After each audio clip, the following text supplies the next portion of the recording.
Hello everyone, welcome back to the Logging In channel. For today's episode of Logging In, I will be showing you the process for how you can sign in into the Stack Overflow account.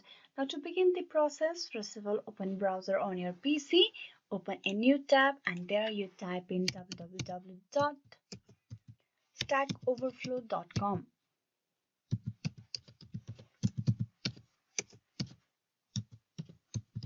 and then press enter.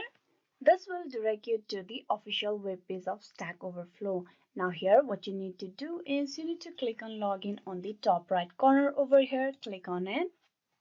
Now to log in you need to type in your email address and password. Type in your email address on this text box. Then below you type in your password. You can also log in with your Google account, your GitHub or your Facebook. If you have linked your Google, GitHub or Facebook account, you can just click on this option. Now here once you provided both the details, you click on login.